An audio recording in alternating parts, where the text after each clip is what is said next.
Já, Davíð, 1-1 á Hlíðarenda í fyrsta leik. Hvernig er tilfinningin? Já, bara hrikalega góð, ekki auðvitað að koma hingað og sækja stig. Svo sem ekkert eitthvað svona frábær leikur á okkar hálfu á boltan, en mikið að skítum sendingum og eitthvað sem við þurfum að laga. En varnarlega frábær frammistaða og mikill karakter í liðinu og mikill samheldni og við náðum að sýna svona svolítið fyrir það hvað við stöndum sem lið og sem liðsheild og ég er gríðarlega stoltur af strákunum fyrir það. Fór ekkert þig hérna fyrstu 10 þar sem Valsmenn lágu svolítið á okkur. Áttu nokkuð dauðafæri? Þetta fer alltaf við erum að spila á móti sterku liði en mér fannst hægjast á þeim strax bara svona undir lok fyrri hálfleiks og það er eitthvað sem við tókum bara með okkur inn í hálfleik að myndi hægjast á þeim og mér fannst að gera það. Jú, vissulega fóru þeir í mikið að löngum boltum hérna og annað undir lokin en mér fannst þeir díla hrikalega vel við það. Við erum náttúrulega gríðarlega sterka hafsenda, frábæra markmann og góða bakverðið, þannig og má ekki gleyma miðmönnunum okkar, þannig að ég get svo sem talið upp allt liðið eftir svona frammistöðu, bara gríðarlega sáttu við varnarleikinn en mér finnst að geta gert töluvert betur á boltan. Leikurinn breytist þá strax eftir 20 sekúndur í seinni hálfleik. Var eitthvað svona sem þú fórst yfir í hálfleik sem að kannski strákarnir náðu bara ekki að taka með sér út í hálfleikina þegar leikurinn breytist strax, eða?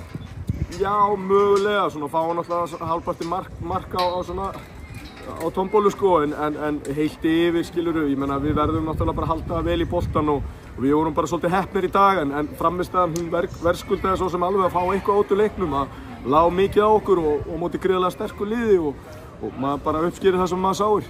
Daði Berg fer haltrandi út af hérna svona undir lok leiks. Vita hvað það var? Bara einhver stífleiki sko, einhver smá krampi, ég held að það sé ekkert alvarlegt en það var líka hart tekið á honum og ekki bara honum, Túfa er allur marinn og blár en svoleiðis á að vera og það snýst fótbolti og ég bara ánægður að þessi tekið okkar mönnum og við fórum að taka hans á móti með að skott flæði í leiknum og alltilega rosa dómara leiksins líka, ég er mjög ánægður með hann og heilt yfir bara sáttur. Það ekki, hérna nú er svona ykkur og tveim öðrum liðum spáð þarna svona í baráttu niðri og strax komið með stig á blað erfum útivelli. Ertu jákvæður fyrir sumrinu? Ertu alveg bara á því að þið það fara allt ykkur uppi?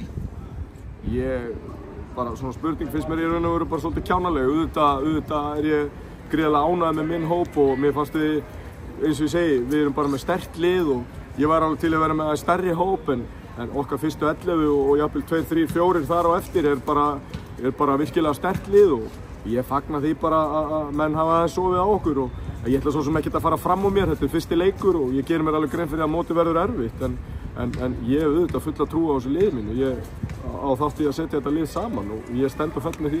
Eitt að lokum, hérna, vantar tóman á bekkinn út af reglunni hjá KSÍ. Hvað finnst þér með þessa reglu svo tölum bara hérna íslensku? Mér finnst þessi regla svo sem fín en fyrir félagi eins og okkur er náttúrulega bara gríðarlega erfitt fjárhagslega að standa undir því að vera að borga 2 auka sæti í flug. Ég meina, það er alveg þannig en ég var alveg til í að hafa hérna unga stráka á bekknum, ég neita því ekki. Takk fyrir.